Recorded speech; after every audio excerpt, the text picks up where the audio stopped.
us at 7 o'clock. I'm Steve Carlson. I am a staff member at Practical Farmers of Iowa. Tonight's topic, as you probably know, is on grass-fed meat production. And we've got two presenters tonight who are going to tag team a whole lot of different topics under this grass-fed umbrella. So we've got PFI member David Carbaugh, who farms with his wife Leslie at Nobel Pastures near Red Oak, Iowa. And they produce grass-fed beef and lamb as well as chicken and eggs. And we recruited David to be a part of this grass-fed Farminar, and we asked him who should join him on this presentation, and he said, well, I met this guy Derek Lawson at an HMI training, and he's the guy that I call with all my questions now. So we asked Derek, and we're really glad that he's joining us.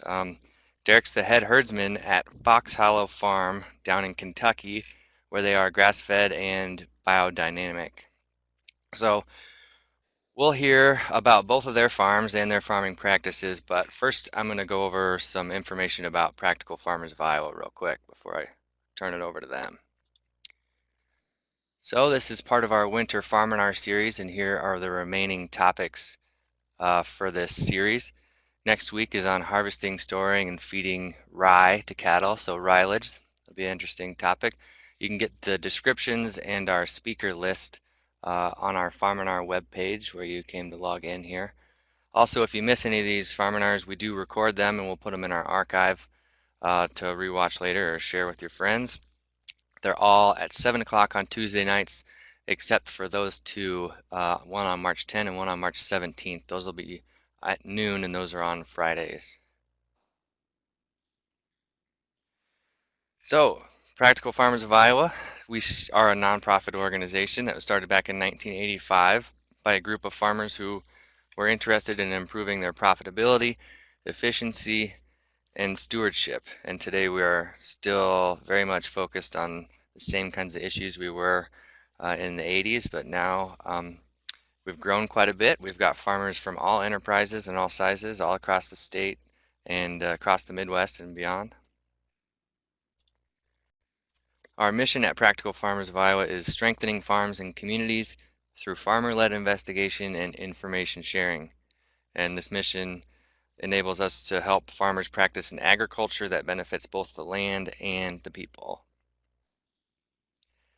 Our values at PFI are welcoming everyone, creativity, collaboration, and community, viable farms now and for future generations, and stewardship and ecology. As a member-based organization, we'd like to encourage you to join us. Membership in PFI really gives you access to our great network of members, which includes this time of year our pretty active email discussion lists that are on different topics like row crops, livestock, cover crops, horticulture, and policy. And this network of members is what makes PFI so great. And those newsletters are a great example of that. But you also get discounts to our events. You get our quarterly newsletters, opportunities to participate in our on-farm research projects, and all of our other programming. So a lot of member benefits if you want to check those out online or talk to me about it later. We do have an event calendar on our website. It's still really full, even though this is February. So if you're looking for some other in-person learning opportunities, we've got PFI events on the calendar as well as partner organization events on there as well. So you might find something in your neighborhood if you come and check it out. So like I said in the chat box there, if you want to stay in touch with our Farminar series and get updates, give me your email address in there.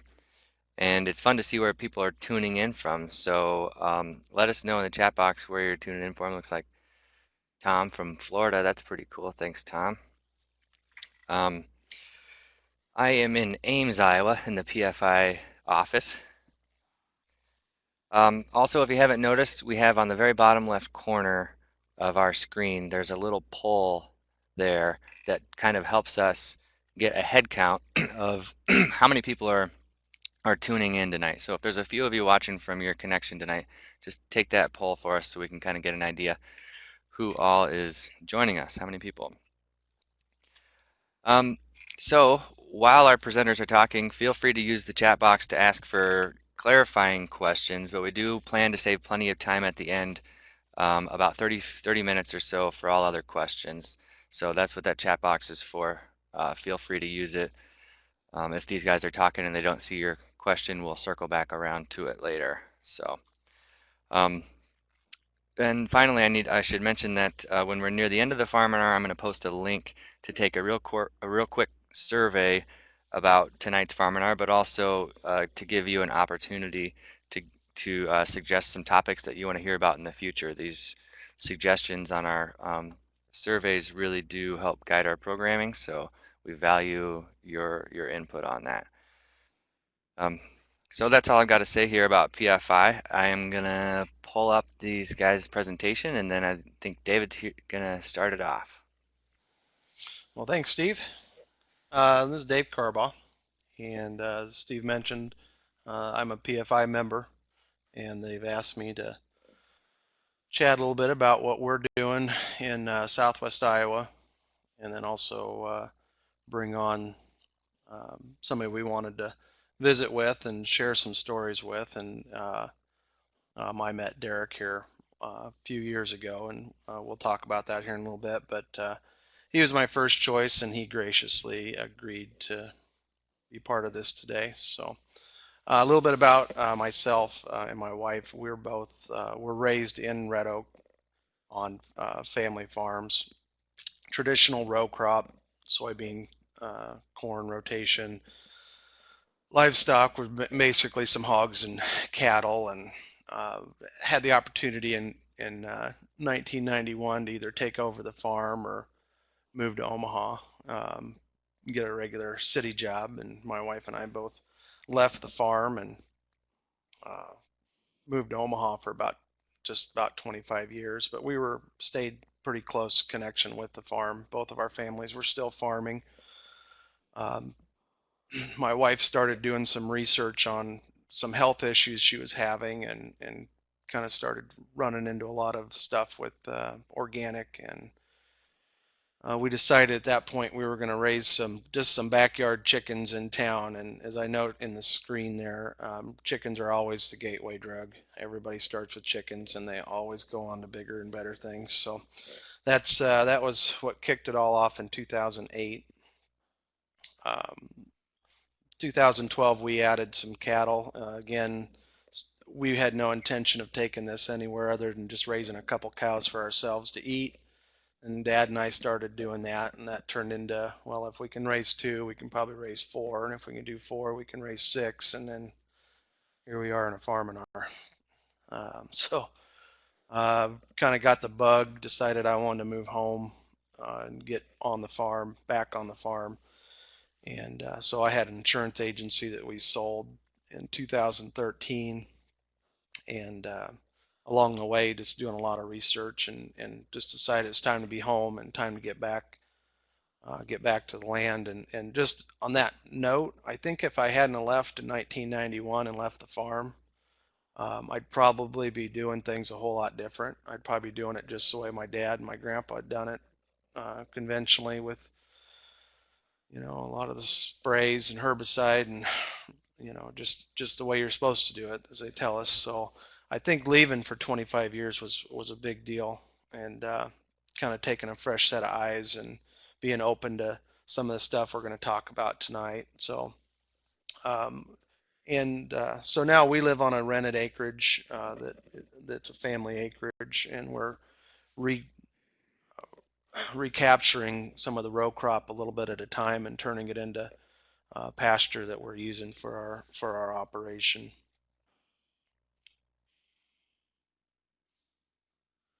So we we named our farm Nobel Pastures. Tried to think of something to call it to make it stand out, and that clicked with me one day, and so we kind of went with that.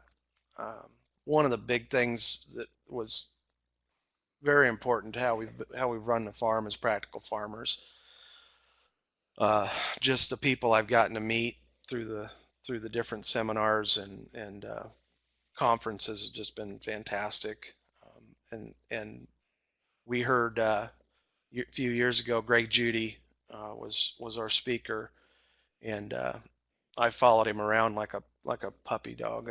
Everything he said, I was writing it down as fast as I could write it. And he doesn't talk very fast, so that kind of helped. But at the end of it, he brought up this holistic management. He had an in practice um, magazine with him, and his wife had handed him out, and I just grabbed one on the way out and flipped through it and read about it, and it was just amazing stuff. But it was all up around Seattle and down in the Southwest, and not anywhere around close to me. And so about I don't know, Derek probably remember better. It's been probably 3 years ago now. We started. They brought it to Central Nebraska, and I told my wife, I said, we got to go. We got to get. It's probably about time that we decided to sell the agency, but went out there and just really changed how I looked at agriculture as a whole. Um, since then, we've become certified naturally grown on our cattle. We're certified humanely raised and handled on the cattle. Everything's 100% grass fed for the sheep and the cattle. There's no other grains or anything added. We feed organic feed to our free range laying chickens right now. We don't have a lot yet, but that's growing. And then our pasture broilers, we use a Joel Salatin type chicken tractor system. So that's a little bit about our farm. Um, so with that, I'm going to hand it off to Derek here and let him talk a little bit about what his background is in Foxhollow Farm. So Derek, are you there with me? Yeah, now that I remember to unmute my mic. Um, my name's Derek. Yeah, I think it was 2014 when we went to Nebraska. See, I had to drive from Kentucky to Nebraska to find one. But yeah, so I've been at Foxhollow since January 2011. I'll get into a little bit about the farm here shortly. But I was raised in Western Kentucky on 2 acres. I used to rodeo and kind of got into grass-fed beef in college. I was at a grazing conference, and I heard Greg Judy as well in 2008. Him and Kip Farrow, and on the way home, my college advisor was in the vehicle with me, and he said, "So we figured out you're going to stay and get your master's, and you're going to do a study on the effects of high stock density grazing." So I did, and that's kind of got me to where I am today. But so Foxhollow Farm, we're located about 25 minutes northeast of Louisville, Kentucky. We are a biodynamic farm, which we'll get into that here in a little bit. It's organics taken a step further. We raise 100% grass-fed beef is our main product. We also have a small flock of sheep.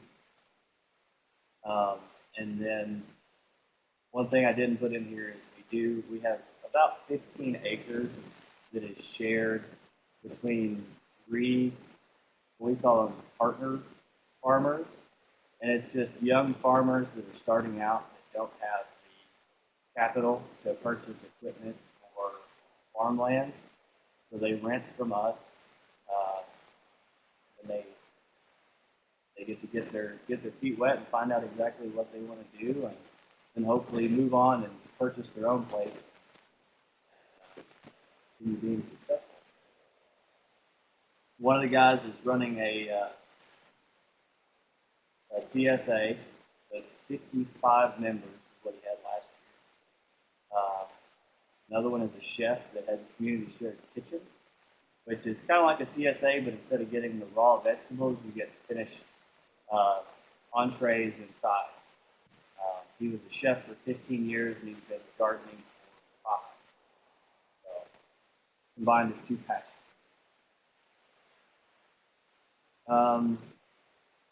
So this is what Foxhollow looked like in the 70s and 80s. It was a commercial dairy. Actually, only 2 of the buildings in this picture are still standing. That tornado took everything else out. But it was just a conventional dairy row crop operation. There were sheep there for a while. In the 90s, the dairy was gone, and it was just a conventional 3-crop rotation. And then in 2005, they ended the lease with the guy that had been cropping the land, and the family. There's a family trust that owns the farm.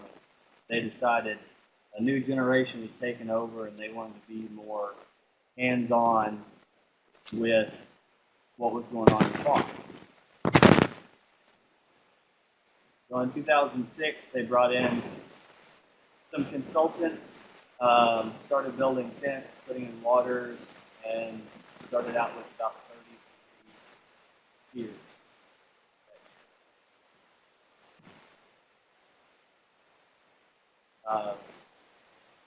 Now we started doing some community projects. We've been in the grass-fed beef business for about 11 years now, and we still have people right down the road that didn't even know that we were here and sold beef. So we started doing some community building outreach projects. And it's a way for us to A, market our product, and B, get another generation of people back to the land and know where their food comes from. Doesn't just come out of the grocery store. We have a fall festival every fall. We donate half of the proceeds to a local nonprofit, or a local nonprofit. The last couple of years, it's been a girls' home for abused and neglected girls, 8 to 21. So we've been helping them out. Last year at our fall festival, we had over 10,000 people, and we were able to donate $30,000. And then in 2014, we started a concert series, which is just it's the second Friday of every month, May through September. We have pretty much their local bands and food trucks come out. Most of the food trucks serve our beef or other locally sourced food products. It's been a good way to get people out to the farm and kind of experience what we're doing. We also occasionally will do a wheelbarrow table dinner, is what we call them. We'll bring a chef from a restaurant in Louisville out. Everything that is served in that meal is 100% from our farm.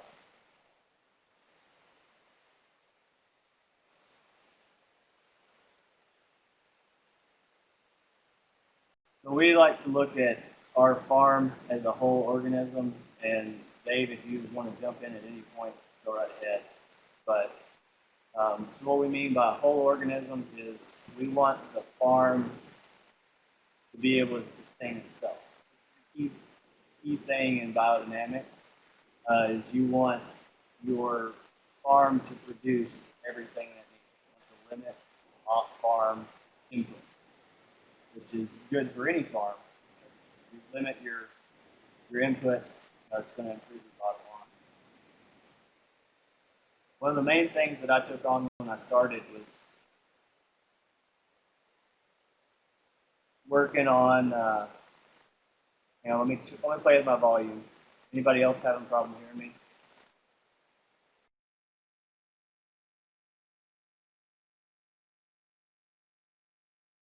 Is that better?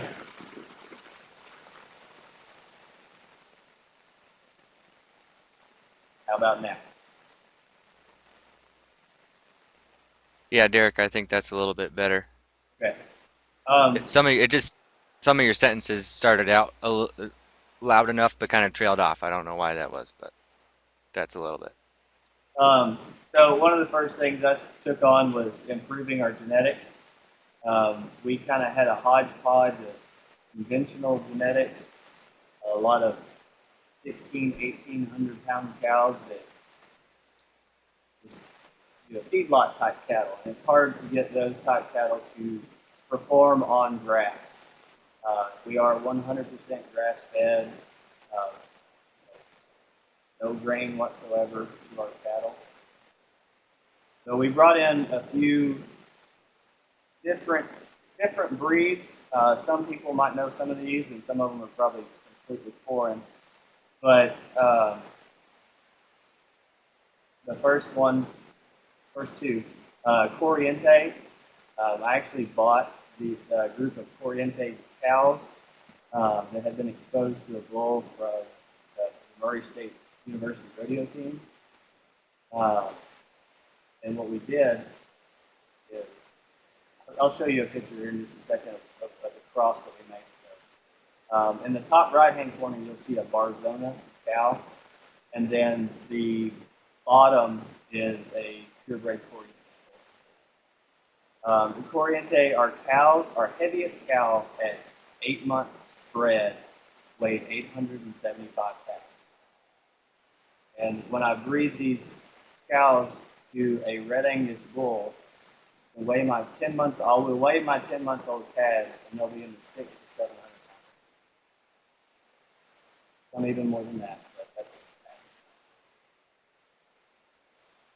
average. We brought in some bulls, red Angus bulls from Ozark Hills Genetics, which is a cooperative producer with Faro Cattle Company.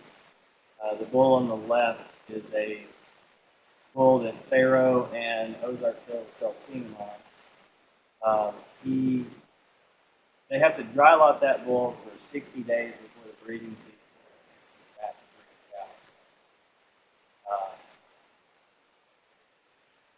So we had to, the reason why we went with these cattle is they were a lower frame and a lower mature weight. If anybody's ever heard Kit Faro speak, one of his big things is smaller cows, smaller cows, smaller cows. You can get your mature weight from 1,800 to 1,600 pounds down to 1,000, 1,200 pounds, then you could run 20% more cattle on the same acre without adding anything else. So you got to look at your profits on a per head basis or per acre basis. Don't just look at weed.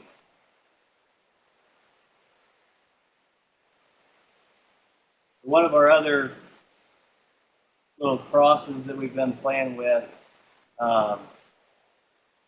is the Barzona and Red Angus, and that cow is actually, I mislabeled the slide, that cow is actually a Barzona Jersey cross. She's a quarter Jersey. And the calf was sired by the Red Angus picture. So this calf was born in April, and this picture was taken in September.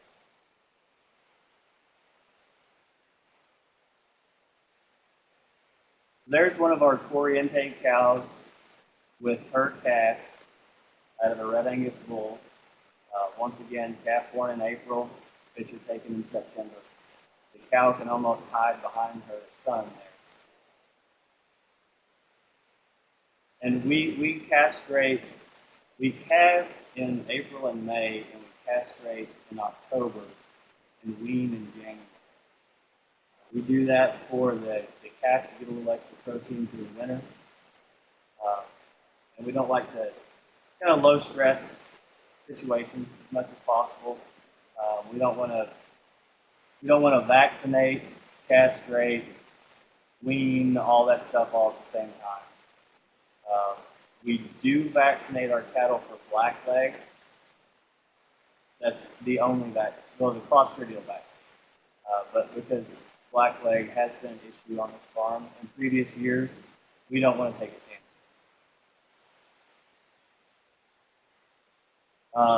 The bull on the left was raised here. That is an Angus Corriente cross. We've used him a few times, and then the other two are purebred Angus, black Angus bulls that we One of our goals is eventually to be able to close our herd. Uh, so we're trying to get the bloodlines that we'd like, and raising our own replacement heifers and our own replacement bulls is key to that. Dave, you're up. Okay, can you hear me okay? All right. So this is our pasture mix that we're planting on the row crop that we're taking back. One of the things back to the holistic management, and one of Derek's slides said that holistic management or his farms run as a whole, and I think that's really was kind of an aha for me with the holistic management is you can't do anything on your farm without affecting everything. So whether it's where you drive, it's where you put a water lane, what you put down, when you do things, everything has an effect. So we try to look at that and plant. When we put this pasture mix together, I kind of talked to a lot of different people, and everybody's got their favorite recipes. And with Derek down in Kentucky, what he's using is going to be different than what I'm using in Southwest Iowa, and that's going to be different than what Kit Farrow's using out in Colorado. And it's so this is a nice mix, I felt, with cool season, warm season grasses, along with what's already there in the seed bank. I've got a couple kind of experimental spots that I'm not putting any seed down. I just want to see what comes up without any input. But we went with a red clover and a white clover, alfalfa, bird's foot trefoil, annual rye, which came up fast for us, and then the cereal rye, orchard grass, and timothy. Um, there's other things that are popping up too, as I mentioned. Obviously the brome, sweet clover is there and coming up. So that's been a pretty nice little mix for us. That's 3 years old now, and we've run the first year I didn't have it fenced, so I hate it, and then this last year we grazed it, and so we're kind of excited to see what it looks like this spring when it starts warming up a little bit. One note too, if you've been through the holistic management training, one of the things they teach you to do is kind of look at spots like this and evaluate it. And for as pretty as all that grass is, if you look down underneath, there's no litter. It's bare dirt down there. So even though it's January or February, we're all wanting to see green grass like that. There are some major improvements that need to be made with that. And Derek's actually got a slide a little bit later about litter, but that was another aha with. I always had considered litter to be waste. When you looked at a hay bale, how much they left behind, or how much grass was left and trampled into the ground and wasted. After that training, I look at that as that's just organic matter I don't have to pay for. They're pushing it down against the ground to help me with getting the microorganisms on it and get it broke into topsoil. So I kind of have a new eye for litter. And looking at this picture again, as pretty as it is, I see that bare dirt down there, and it kind of tells me I need to make some improvements. So, Derek, what are you doing for grasses down there? When they switched over from the conventional crop, a lot of the pastures were planted in alfalfa and orchard grass. They had read a book that told them that that's what they needed to plant to get the highest gains on grass-fed cattle. So that's what they planted. Didn't realize some of the issues that comes with a mix like that. The bloat in the spring and the fall, the bare ground in the winter when everything's dead, how fast that turns into mud. So we've added a lot of diversity to our pastures. We've got a lot of rye grass.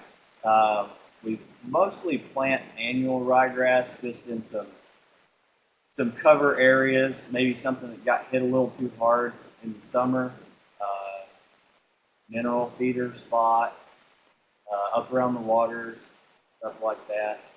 Uh, but this is a picture of some back in 2012. Nobody knows who planted that rye grass. It just kind of showed up.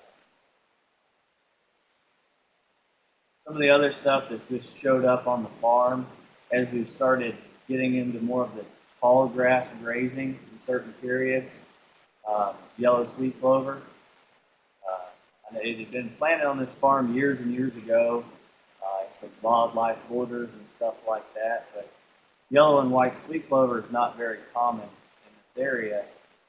And it was a good surprise to see some of this stuff just popping up in some pastures, trying to get it to spread. Here's another. It's a native worm-season grass, Indian grass, that just kind of showed up in an area. You can see behind the Indian grass how rough that area is.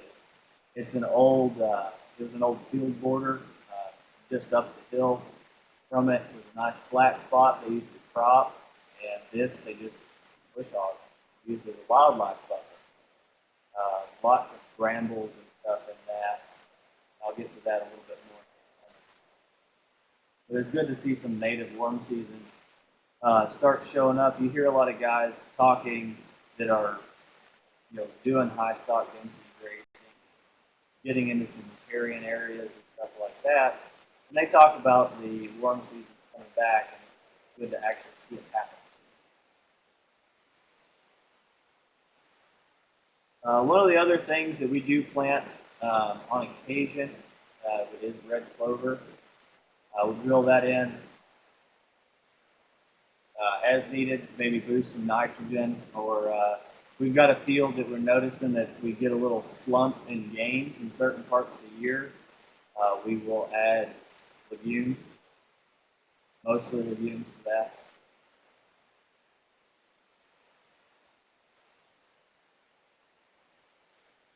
So the picture on the left was taken in April of 2011, and the one on the right was taken last May. You can see the one on the left, it's a pure standard alfalfa. It would be a great hayfield. Unfortunately, it was not a hayfield. It's one of my pastures.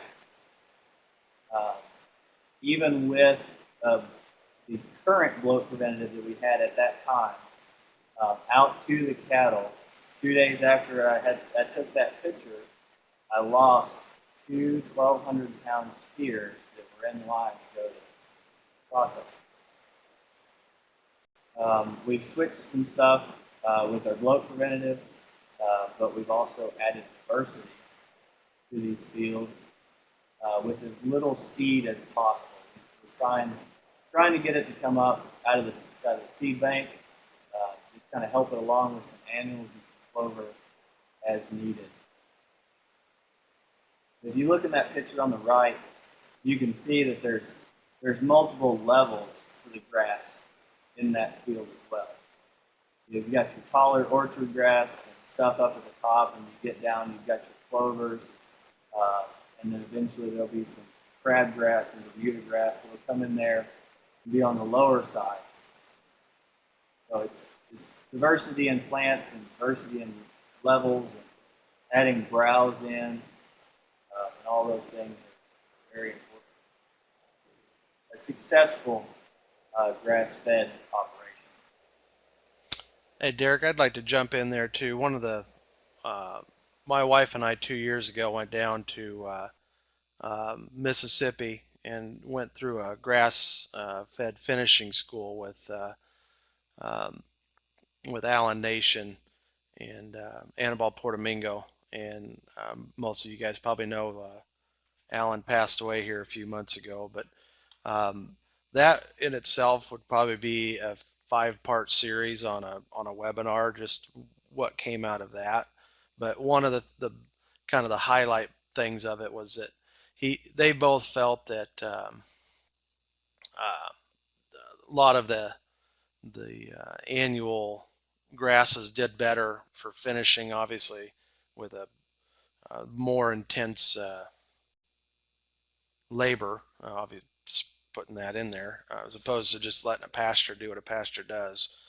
So the grasses that were in that mix that I spoke about earlier are more of just my pasture mix. I do finish on that, but it's a little more challenging, the more diverse. So there's a school of thought on that again is way more involved than we probably want to get into tonight. But the grasses that I was talking about are for my regular pasture for my cow calf and a little bit of finishing. So just wanted to kind of throw that.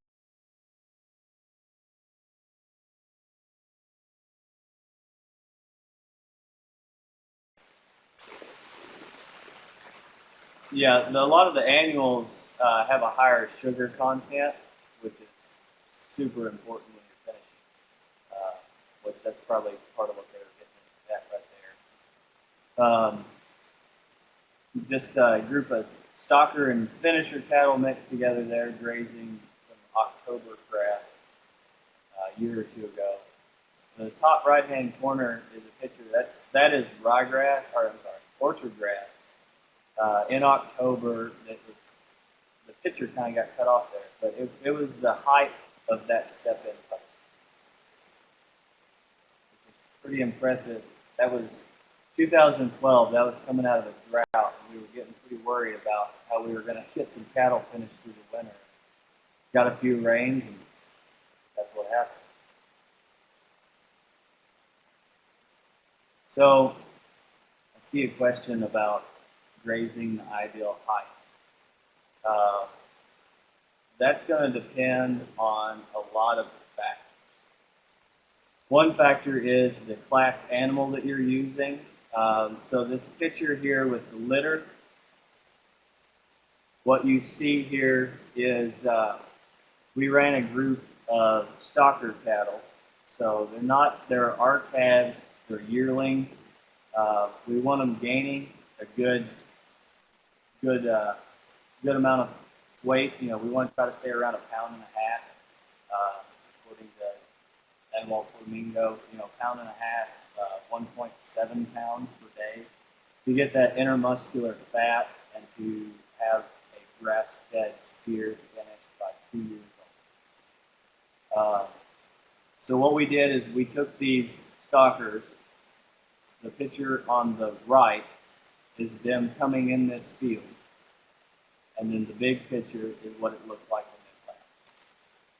So we wanted them to graze about 50 to 60% of the grass, and then trample on the rest of it. This is a 19-acre field.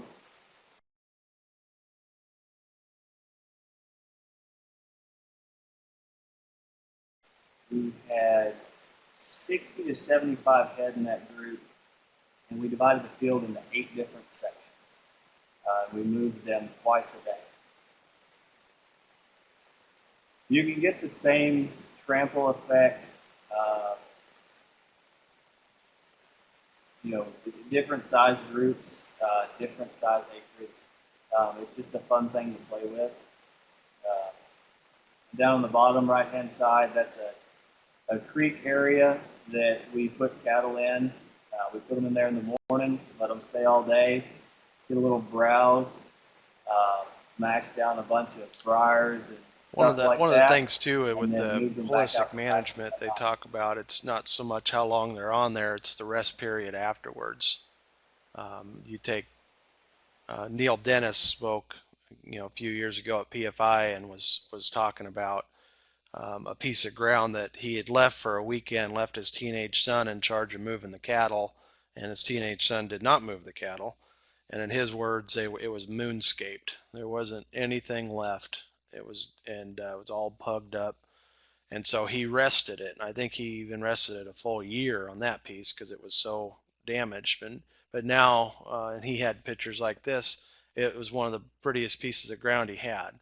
So if you talk to HMI groupies, the word rest will come up more than how long to graze. Is how long are you resting it? And it just, every situation's different, what time of the year it is, and like Derek said, what you're running on it and what you're trying to accomplish. But um, I was stressed out about that. I was out there with a yardstick measuring things and trying to figure out how to take stuff on and put it off. And now I pay more attention to, am I getting 45 days of rest? Am I getting 60 days of rest? So that's more of a focus for our farm now. Definitely.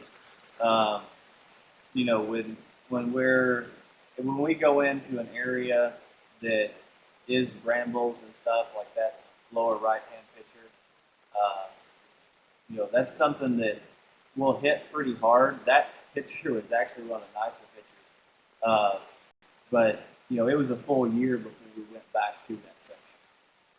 Uh,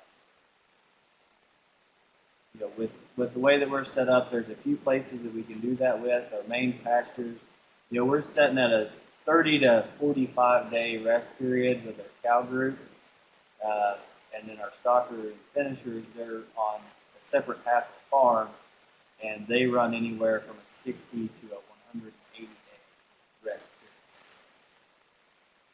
But like the slide says, you know, litter, and like what Dave said, it's hard to get past that, that food under that manure pile laying on the ground. But just because it wasn't food for the cows doesn't mean it's not food for something else. There's a lot of good fungal and bacteria in the ground that they need green grass as well as dead brown grass to grow and thrive and improve your pasture. And then the other cool thing about running these higher densities is just the kinetic energy that you can play with between the cattle and the ground. Just the hoof action of these animals can do quite a bit. And the tugging on the grass, the cow grabs it and pulls the grass, that stimulates the roots. There's just, like Dave said, we could spend hours on these subjects. So this kind of touches on the multi-species grazing. This is a picture that I got from Ian Mitchell-Ines. This is a herd in South Africa. You can see there's a few different species in there. So what these guys do is they're out grazing during the day, and then at night they come into these little corral areas to protect them from lions and whatever else would like to pack these little goats on. And they use these corral areas for about 3 days. They look like this. They'll bring in a group of pigs, chickens, some may be larger, like turkeys and stuff like that, can be used as well. And then it looks like this, and they will go in and plant corn, gourds, and they line it with chili peppers to keep the elephants out. I'm trying to remember, I think Ian said that this plot right here, it was about 5.5 tons of corn per hectare that they harvested off of this, and that's not counting the peppers or the gourds that they harvested as well. But it's a good way that you could fix your livestock together to get ready for a garden area. We've done a little bit of that on our farm with pigs and our rams. We just have 2 rams, and we've finished out a few pigs here and there just for personal use on the farm. We'll put them in covered crop areas on the garden to try to replicate something like this. Here's a picture of our rams. on a cover crop section in our market garden. Uh, when Greg Judy sent me these plans from a guy that he knows that they called it the Ramborghini. So you can see in the top picture, this was actually the one we built for our pigs. We were afraid that the pigs, once they got bigger, they'd kind of start rolling this cage wherever they wanted to go. So we put a little pin on the four corners, and you just pull that pin out, and it sets it flat on the ground. So nothing could get underneath, and they can't move it. So you just go back out there and jack it up and roll it. Uh, So those Derek, guys are on. I gotta add in here. I built one of these, but you didn't mention the pin. So yeah, I've got my ram. He pushes it around, and we find him in the most unusual places on the farm, and he pushes himself there. So yeah, so I didn't get the pin part. I thought these were the same pictures I sent you, but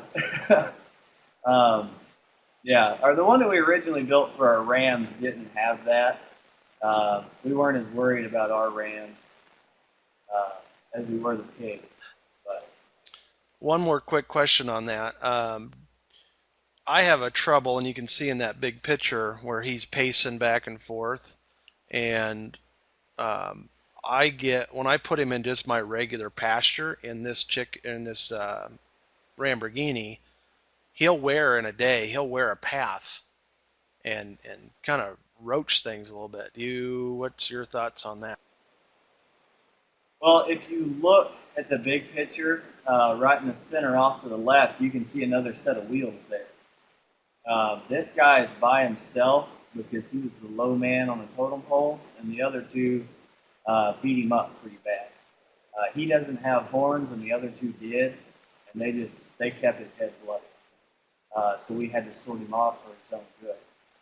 Uh, and they don't. I've noticed that they'll kind of do that when we get up there around them, uh, or when they're. It's mostly when we're around. They kind of pace. They're excited. They want us to move. Um, if maybe he's just lonely while he's pacing. Sometimes, depending on where they're at, what they're grazing, we will have to move them twice a day. Uh, in this photo here, it winter killed cover crop, so we were supplementing with some hay, with some square belt hay. You can see there behind him, and we were just moving them once a day at that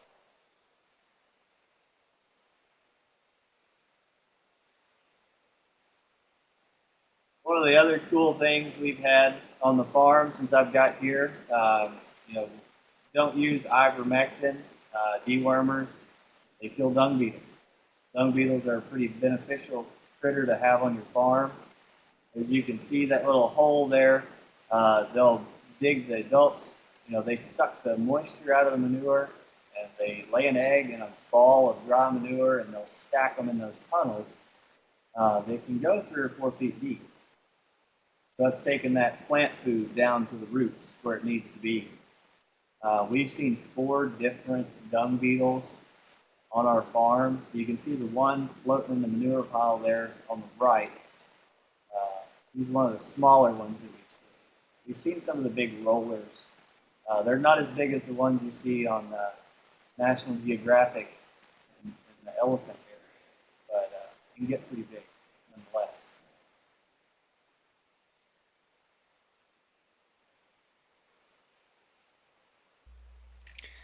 Hey, David. I, Um, yeah, I can jump.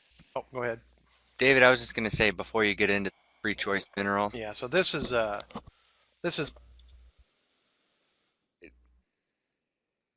David, sorry, I don't mean to interrupt. I was trying to say, yeah, before we switch gears to the minerals, would you mention a little bit about on your farm the kind of multi-species grazing that you do, and because you do a little bit more with lambs and beef than Derek does. Could you explain how that works on your farm?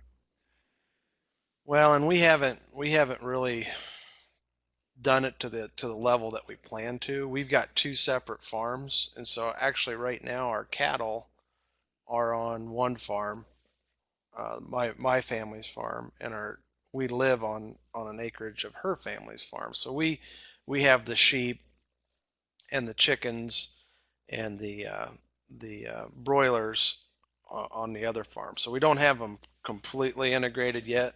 That's where we're headed to.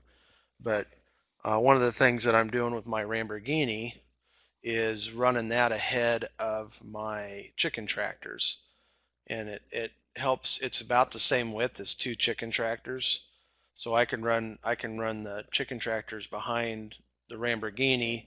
The Ram's eating down the grass to the level that the chickens like it, and and doing what he's doing, and then by the time the chickens get there, they have something to scratch and play with.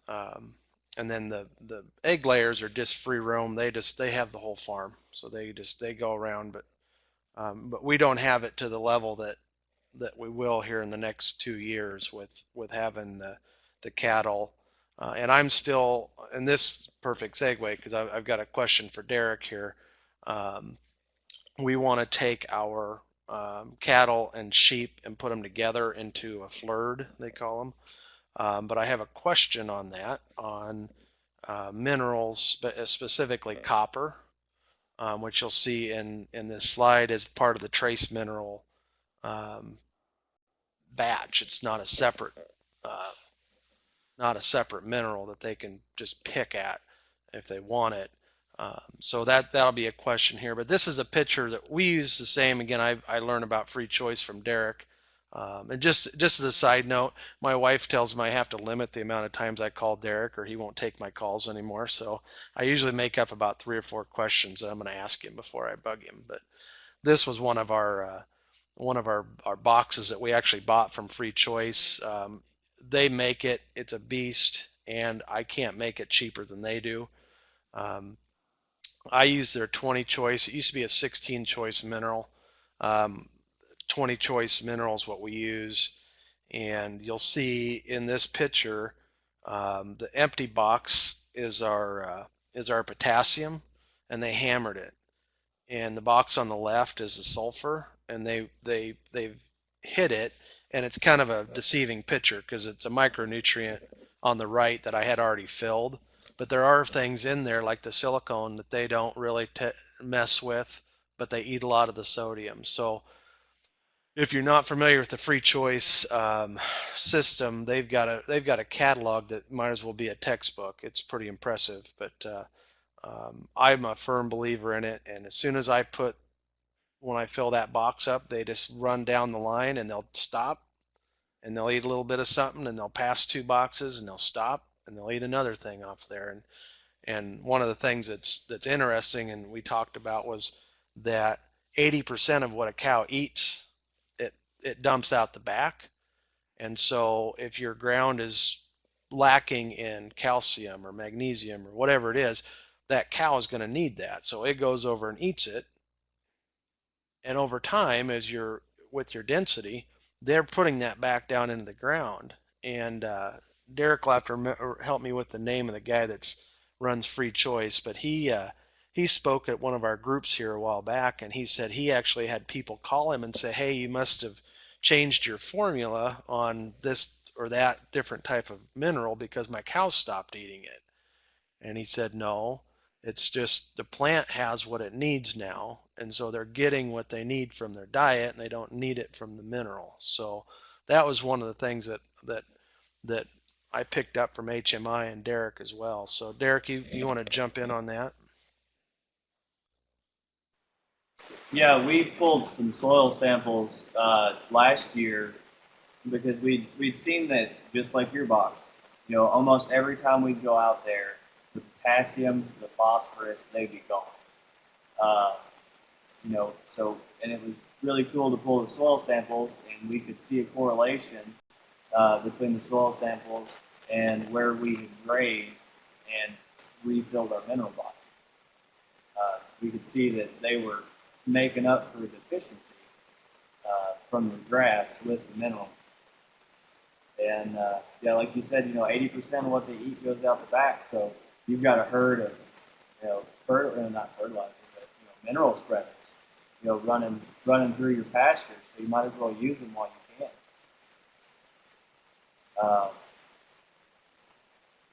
Yeah, I mean, I'm using the same system. Just like Dave said, the sulfur. They hit it during fly season. Uh, the silicon, the SI, with 300 to 350 head, I maybe go through 25 pounds of that versus, the potassium and the phosphorus, where we're buying, 250 pounds a month. So it's an interesting thing. We have high magnesium soils, so we don't use a lot of magnesium in our feed. It's there if they need it, but the high mag soils kind of take care of that for us.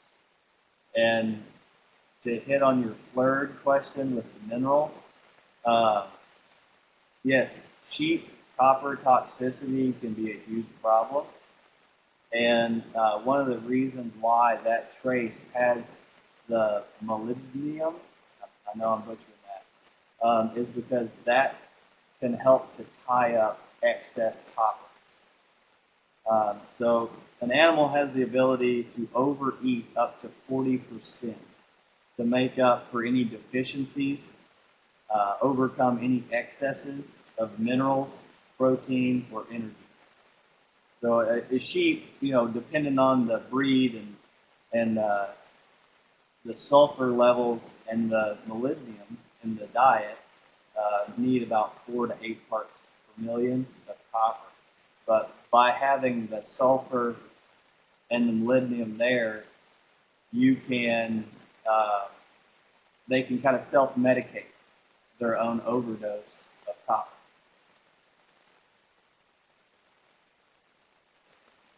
Mark Bader is the guy that owns Free Choice, and their website is just freechoiceminerals.com. I told them I need to get on their payroll. But it's a great product. One of the other things I said I would touch on earlier was our bloat preventative. If you look at Dave's list here, I don't see, oh, there it is. The OH, the acid neutralizer, that has bentonite clay in it, which in frothy bloat situation, from your white clover and alfalfa, you get this layer in the rumen that doesn't allow the gas to be belched out. So then the rumen just swells with the gases until the cow asphyxiates. So you have two main options with cattle, bentonite clay or palohexene. Palohexene is either a drench or a block. The blocks don't fit our requirements. There's a lot of grain byproducts and stuff in there to make the cattle want to eat them. And I've seen 30 head with 3 palohexene blocks out there to eat, and something will still bloat and die in that field. We've lost 2 to bloat since we switched to this mineral process or this mineral type, and they ate the OH box completely down, and they ate 25 pounds of it that night. And I guess the one that bloated was the last in line. But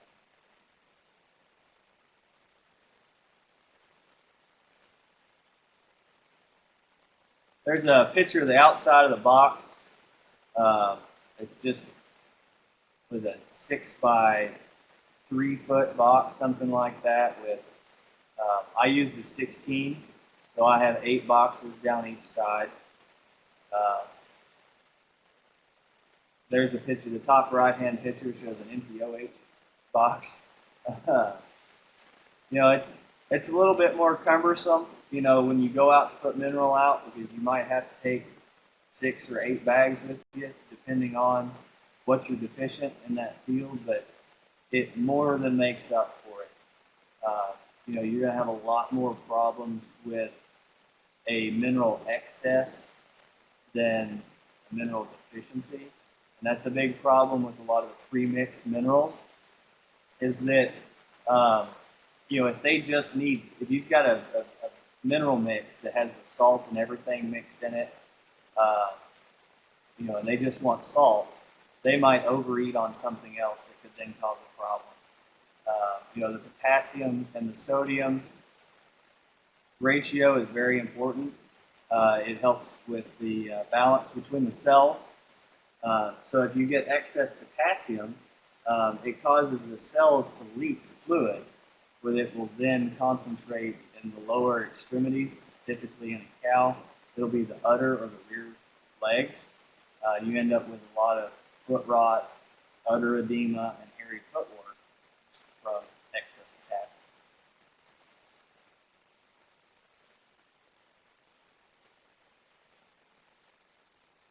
One of the things that we really try to do is to work with nature. And like I mentioned on our calving, when a cow calves, as you can see from this picture, she's at her highest nutrients required in a year will be when she has that calf. What you want to do is look at the production of forages for your area. This particular image shows that the peak production is in May.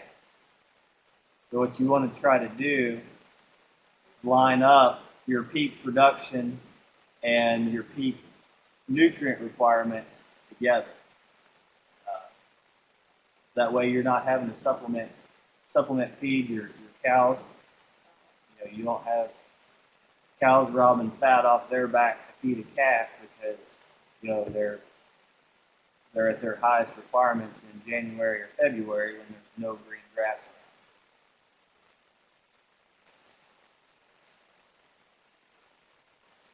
One of the other things that we take pretty serious is our wildlife management.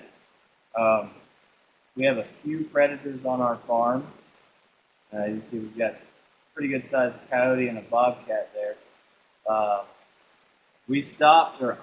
stopped all random coyote hunting on the farm after getting into the holistic management a little bit deeper. And you see that every species that you have on your farm could support up to 6 or 8 more. And I wanted to see, are we having a problem with coyotes? Are they causing calf loss or anything like that? And if so, we want to take care of those particular coyotes. Just an example, coyotes, they mate for life. You have a dominant pair that will run their area, and they'll keep all other ones out. So if you're not having a problem with that dominant pair, they're going to keep the other young ones pushed out of their area, which is hopefully all of your area. They know the game. They know if they don't take your good livestock, that they'll be free to roam around and mouse and hunt for rabbits and anything else we have on your property. It's worked pretty well for us. In the past 5 years, we have lost 0 calves to predation from the ground. Our main predator are black vultures.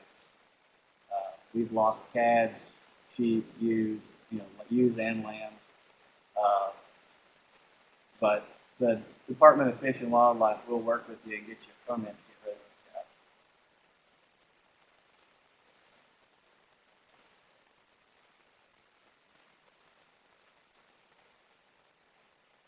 those calves. We've had a huge explosion of raptors on the farm.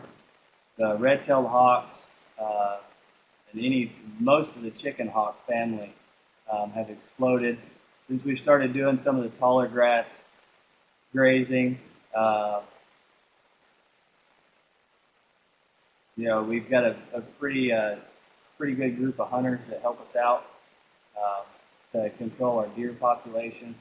The only time we have any issues with the deer might be in the garden. But as far as we can tell, we haven't had any any overflow of parasites to our cattle or our sheep from the wildlife.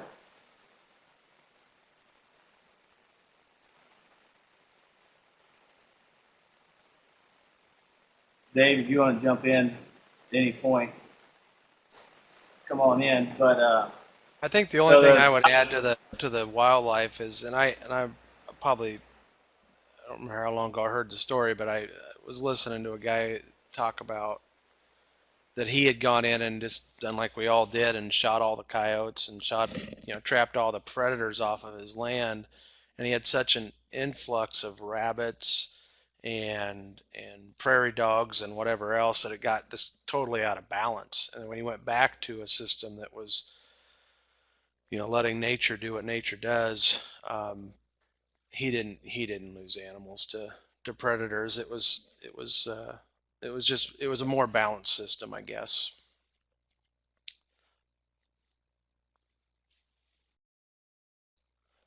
Also, yeah, I can't remember the guy's name.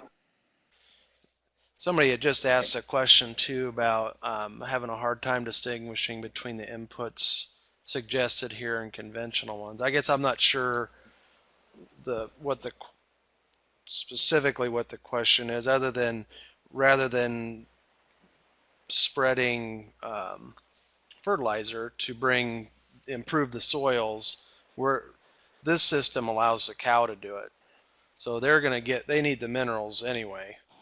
In a traditional mineral situation, it's going to be a predetermined percentage of all those in a block, whether they need sulfur or not, or they need magnesium. They're going to get it each time they take a lick to get what they do need. This is just a system that allows them to pick it, and it really kind of takes a mindset that a cow can tell what it needs more than we can, and that's sometimes tough as human beings, that a cow can actually decide it needs selenium. Well, how does it know it needs selenium? Well, it just does. Same way you walk to the cupboard and you need something, you can't figure out what it is, and you see it, and there it is. I needed salt. I needed something to drink or whatever. The cow does the same thing. And now it's putting it back in the soil, 80% of it that it didn't use back in the soil for you, and spreading that out. And I had heard a statistic that said if you let a predetermined number of cows in a space free range that and not be mobbed up, it would take statistically 28 years to cover every inch of that pasture with a dung pat. If you mob graze them and do the same thing, same number, same amount of space, but you tighten them up, it was 3 years. So you're getting a better coverage and getting that mineral back down on the ground. So anyway, that's just kind of a side note. Derek, why don't you, biodynamics is a pretty, first time I heard about this, it was some crazy stuff. So why don't you jump in, kind of talk a little bit about it.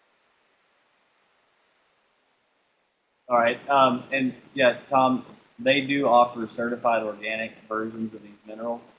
There's like an all-natural type and a certified organic that's offered through Preacher.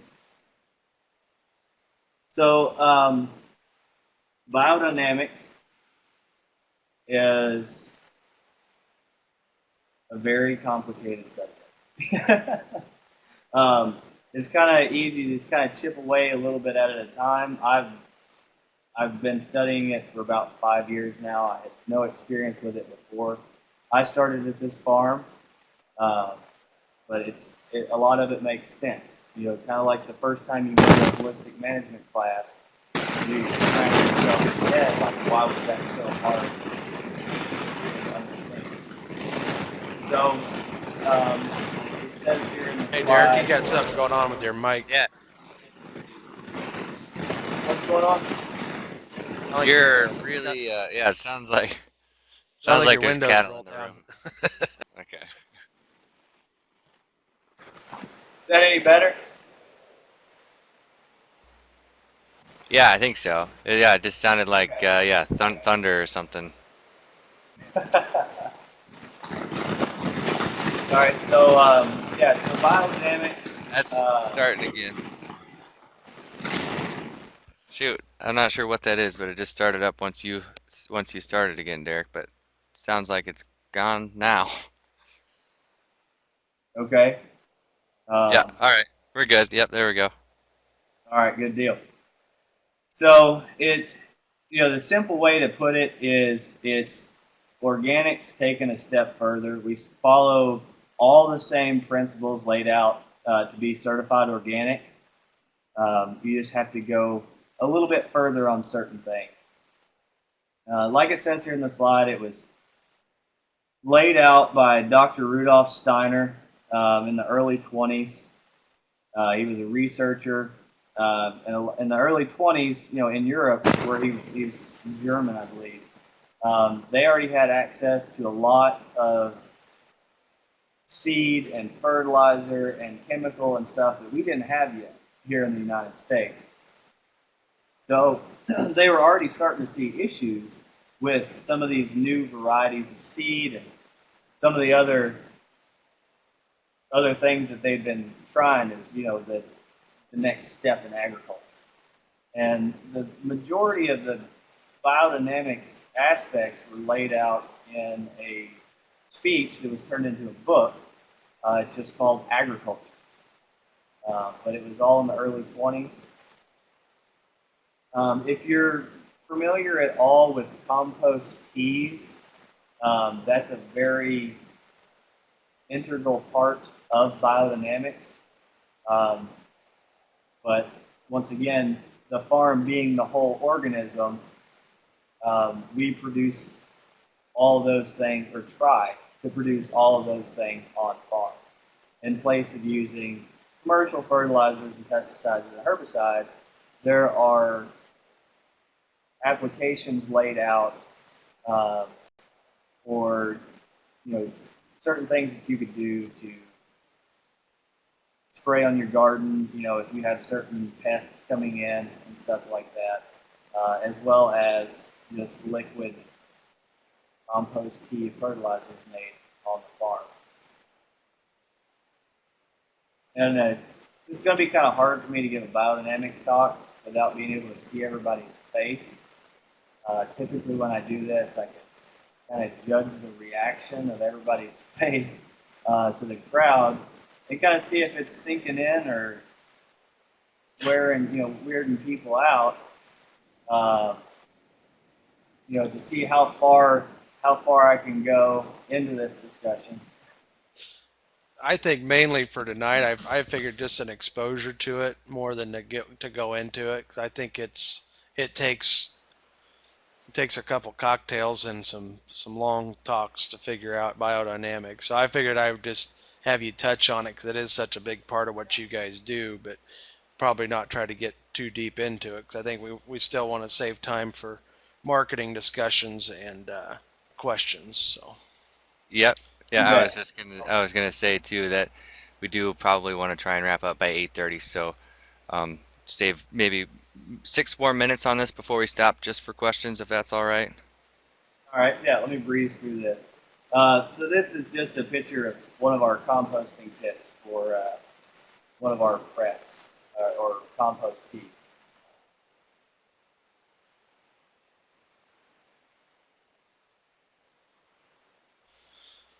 Okay, so marketing. Here's one of the cows that happy little cows on our farm here. Marketing is kind of it doesn't matter what business you're in or what product you're producing, it's all about marketing. You can make the best product with the best intentions, but if nobody's buying it, it's not sustainable, which is another part of the holistic management is sustainability. Um, so it kind of depends on the size of your operation. Mine's pretty small right now, so our marketing for us is a lot of word of mouth, obviously. That logo down in the left corner is everywhere. I've got it on my clothes, hats. Every time I send something out, I just want brand recognition. Just like you see a Starbucks cup, you don't have to know that Starbucks, you know the logo. So we try to get the logo out there and try to do things hit as many people as we can for as little money as as we can spend. But for us, again, we use Facebook. Anybody wants to jump on and check us out on Facebook. One of the things I try to do there is throughout the year, I'm constantly drip marketing. So anytime we have baby calves, baby lambs, baby kittens, something interesting, a pretty picture like this, I'm constantly popping that out there and getting people seeing us, thinking about us, and it's free, it's easy, it takes 2 minutes. I'm sure there's nobody on this site that doesn't have a Facebook page that they do the same thing with, but you can keep constantly marketing. Sometimes with websites that I go to, they're really stagnant. They'll do something and you'll look at it and it's 2 years old since the last time they even went on and added anything to it. So Facebook, you can constantly be adding stuff. Also testimonials. We did some chickens, obviously this summer and fall, and for some reason last weekend, 3 different people cooked chicken, and they were on Facebook page saying best chicken they had ever eaten. I don't know how many I can buy next year, but I want, one guy wants to buy 100 himself. So those little testimonials are out there. I don't have to do it, and that's that creating a constant buzz. So that's one of the big things we're doing now is just kind of the Facebook. I try not to do things too close together, so that the people that think the baby calf was cute, I try not to follow up with a picture of a steak. I try to put a little separation there. But charity events, we do. I'm part of a signature chefs event in Omaha through March of Dimes. And so we were there last year. We donated some meat. I donated a freezer and $500 worth of meat to the charity auction, which is a room full of doctors and people that have the money to buy halves and quarters and whole everything. And so it got the name out there as well as supporting a good charity. Obviously restaurants, and Derek's got a slide a little bit later that talks about that too, but the more you can get chefs involved, so many of these chefs are focused on buying local. They understand that and they want to stay within 60 miles. And our farm is about 60 miles from Omaha and a little further from Des Moines, but 60 miles from Omaha. So we can tap into that buy local natural food. And then, like I mentioned, we've got a website now, but I haven't got it built. I'm not smart enough to do it, so my 17-year-old is going to take it on as a high school project to get it. But I actually bought the domain name so that I could have that buttoned down, but we haven't got that up and going like we'd like to yet. But that's really just the main marketing we're doing right now, and we can talk more about it in a question and answer. But Derek, you want to jump in on that?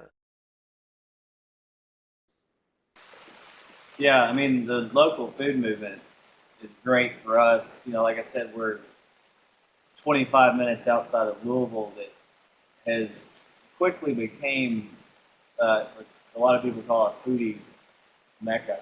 All kinds of people want to come in here to these restaurants. We're having some artisanal butcher shops open up that these guys are interested in buying primal cuts and breaking a lot of stuff down on their own, which is great for us.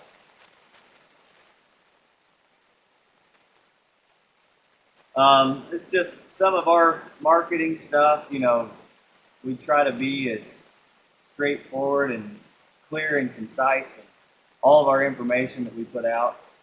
Uh, the breeds that we're using, 'cause, certified Angus is a big thing. Uh, and just the good, healthy practices that we use as well. It's an example of, well, I guess this is something that they set out at the farmers market, and it's here for when we have on farm events. People just to kind of see.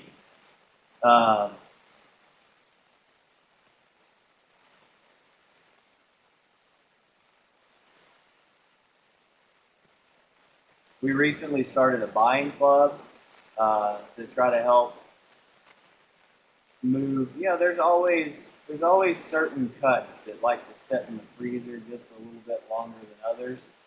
So we'll try to throw out a recipe using that cut on our Facebook page, uh, and then offer a sale or something like that to try to help clear some of those harder to sell cuts out. But we have had a big shift. We have had a big shift to people buying halves and stuff like that. We even took it down to an eighth uh, to help some people, to be able to get good food. That's the owner of this farm's goal, is to get good, healthy food out to everybody that she can. And the more profitable we can make this operation on the production side, the easier it will be to get more cheaper beef out to everybody. Uh, we don't want to be that farm that only sells to the doctors and lawyers and just not the everyday guy down the road, which sometimes is what grass-fed beef turns out to be. Yeah, to add on to that too, we actually created a spreadsheet for all of our animals for determining profitability. And anybody that wants it, you can have it. It's just a simple Excel spreadsheet. But that was one of the things that we wanted to do, is to keep that meat affordable. So we looked at kind of what Whole Foods and Trader Joe's and the different places we're selling it for, figured out what we were aiming, and in all cases we're cheaper than what the chain stores are selling a similar product for. And it's never apples to apples, but just that was important to us too, is to make sure it's not just an elite product, that it's something that everybody can have. It just, you are going to spend a little bit more than if you go to Walmart and buy a 99-cent chicken.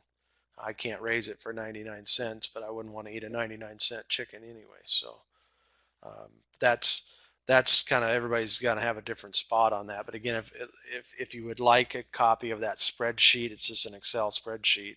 I'm happy to share that with anybody that'd like it.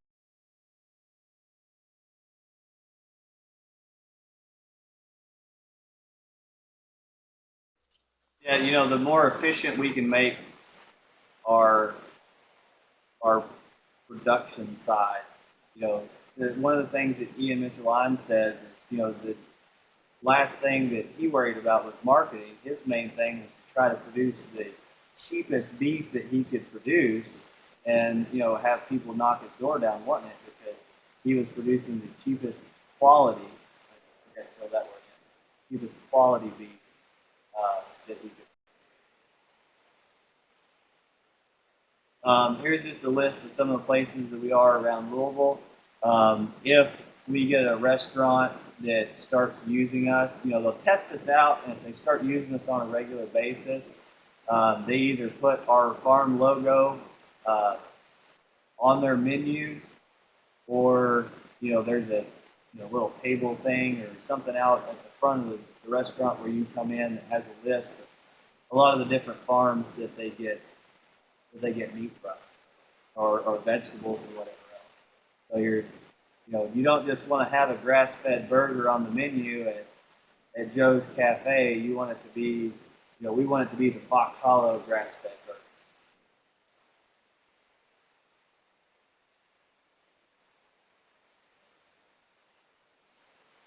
Okay, so this subject, just like biodynamics, could go on for hours, but this is something that Derek and I, over dinner one night, and we're talking about the face whorls. And anybody that's read Temple Grandin's book, or there's other books on it, but it's fascinating to me. So this, just real quick, because I know we want to get to question and answers here. I don't know if you can tell real good from the picture, but the cow on the left has a whorl above his eyes. cow on the right, it's below her eyes. In a perfect world, what's the temperament of those two cows?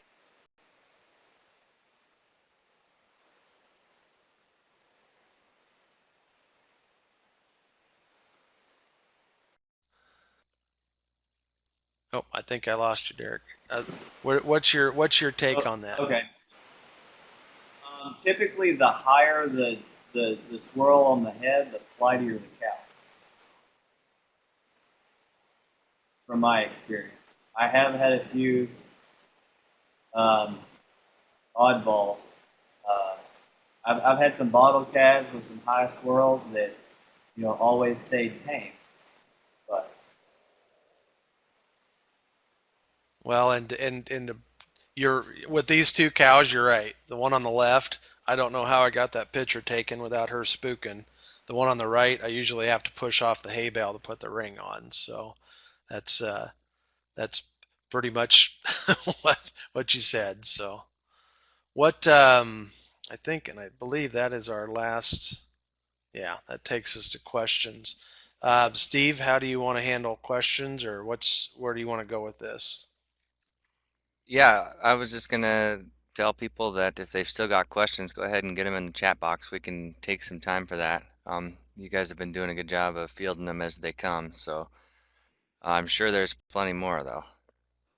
But we And I've can, got I a little see on here a overtime. few people have sent their emails to me. How about I type my email into the chat box here, and then you guys can send me an email, and I'll just send it on to you, so I don't have to type all those out. And I'm kind of slow, so Yep, there you go. Good idea.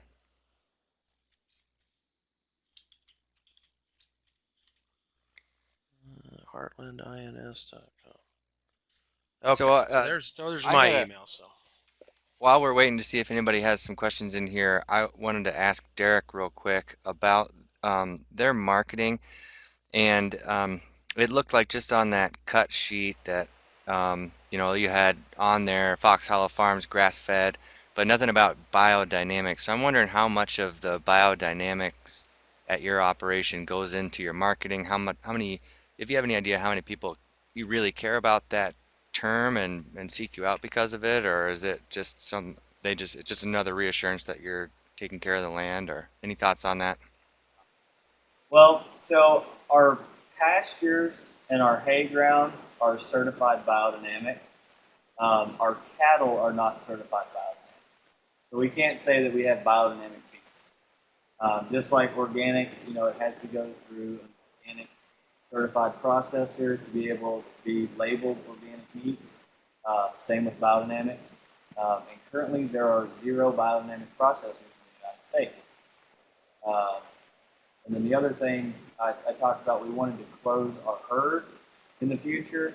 To be certified biodynamic, you have to have a closed. You can bring in no more than, I believe it's 10 or 15% genetics each year. But they do come out, it's an annual uh, renewal certification. They look at my records. They want to know how many days the cows were out on grass, where their food comes from. To be biodynamic, you have to provide 70% of that cow's diet from your farm exclusively for the year. But the biodynamics is very uh, important to the owners of the farm. Uh, Another option to get out there for people. And once people start digging into it and learning a little bit more, it's uh, pretty interesting stuff. yeah, and I would say too with our farm, most of the people that I'm talking with are interested in how the animals are raised, and I can explain to them kind of in layman's terms what we do, kind of the elevator speech. So I don't know that anybody has sought us out other than they know who I am and what we're doing and the words out there, and we're putting as good a product out there as I know how to produce, and try not to put anything out there. One of our first cows that we butchered, I kept the whole thing. And I gave out some meat, but I just had this fear that it was going to be an inferior product, and um, we were just wanting to get the word out there, and not have somebody say, "Yep, that's what I thought. Grass-fed beef tastes like deer," or tastes like shoe leather. So, and it didn't, and we were very happy. But that was a concern of ours. So the chickens I wasn't as concerned with. The cow, that's such a long process. I had 4 years invested in that first cut, and I just was scared to death. So I'm sure you guys have all been in the same spot. But any other questions? I think what's Yeah, there's one form of about stored feed or stored feed. yeah, You want to take that one I first? used hay. Yeah, mine's simple. I use hay. It's hay that's cut off of our farm. We've got bunch of little oddball pieces of ground that can't really be farmed, and so we cut the hay off of that. And I'm not terribly concerned about the. I guess it's an easy for me to produce hay. I don't have to bring hay in at this point. We're hoping to get to a point where we can graze year round, but I'm not that good yet. So, um, but we just feed round bale. How about you, Derek? Do you do anything with silage or baleage or? We do put up baleage. Uh, I like that over the silage. I can take the same tractor and feed baleage as I do to feed my dry hay. But we do a combination of dry hay and baleage. Uh, Mostly all put up from our farm, uh, but then also there's a couple, open lots near us uh, that we do, and we'll do hay for a couple guys around on shares and stuff. But it's all, and that's one of the things that I have to pay attention to is, I can't tell a guy, yeah, I'll do hay for shares, if he brought a fertilizer buggy out in the spring. All of it's pretty much organically ran. It might not be certified organic hay ground, but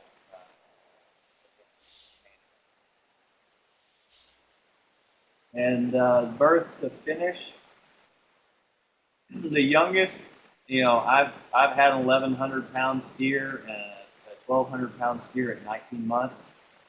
They were oddballs. Our typical processing ages are between 20 and 30 months.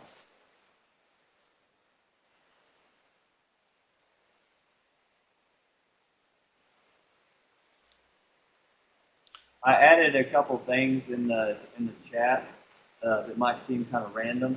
The first one was a treatise on the bovine species, and then the second one, Dr. Paul Detloff. If anybody was interested in the cow squirrels, reading the hair coat of cattle, those are two good sources to kind of dig into that.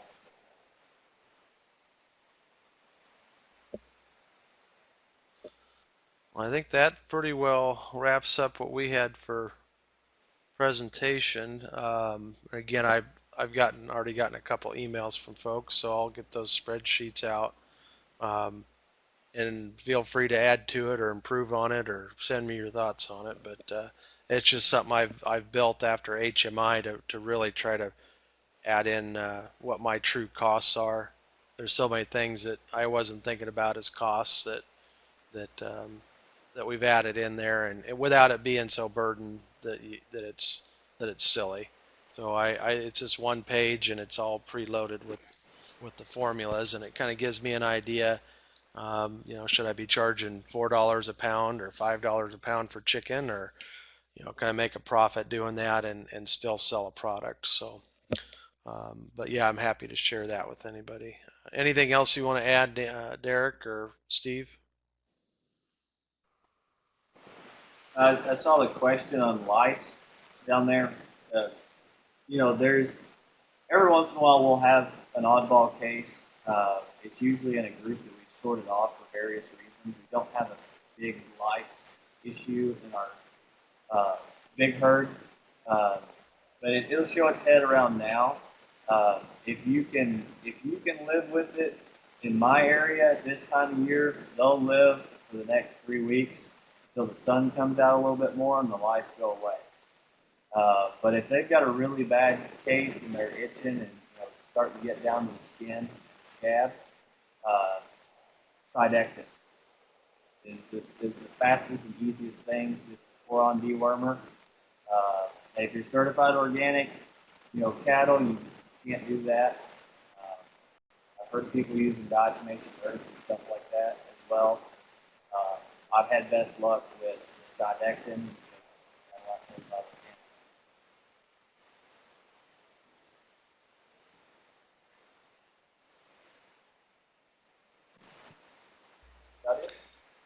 Yep, that's great. Thanks a lot, guys, for taking the time to do these presentations tonight. This was a ton of information that you all went over, so maybe we have to have you back some other Tuesday night, maybe next winter sometime. But this was really good. Thanks everybody for tuning in. Also, if you didn't already see that box I popped up there with a link to take our survey, give us some feedback on what you want to see in the future, please do that. We appreciate it. Join us next Tuesday or any other Tuesday through March. And big thanks to David and big thanks to Derek. Thanks, guys.